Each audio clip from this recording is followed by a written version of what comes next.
She watched him from across the room, the one who always sent Islamic quotes, the one who called her his future in private, but introduced someone else as his wife in public.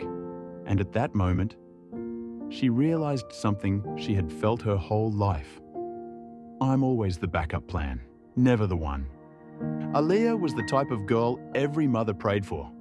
Modest, respectful, prayed on time. The kind of girl that wore her hijab with confidence but carried insecurities underneath it. She thought if she did everything right, someone would finally choose her. Not for fun, not for attention, but for forever. But what she got was almosts, maybes, one-day promises, halal intentions with haram confusion. He told her he loved how religious she was, that she was inspiring, that she reminded him of Jannah.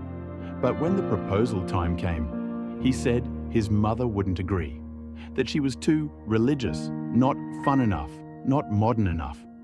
And just like that, the girl who prayed for his success, who made dua for his mother's health, became a ghost in his story.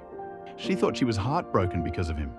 But really, she was heartbroken because she placed her worth in being chosen by a creation, not by her creator. That night, she didn't text anyone.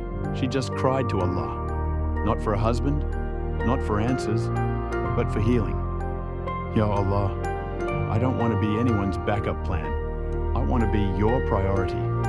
Aliyah didn't get a ring after that, but she got something rarer, contentment, because she realized the girl who was always a backup to people was the first in line for Allah's mercy. When the world turned its back, He never did. When others overlooked her, He always saw her. Dear sister, if you're tired of not being chosen, of being the secret, not the story, of giving your heart and getting silence in return, come back to the one who doesn't play with hearts. You were never created to chase. You were created to be honored. Let them go. Let Allah write your love story. And know this, when it's your time, it won't need convincing. It'll be clear, pure, and destined.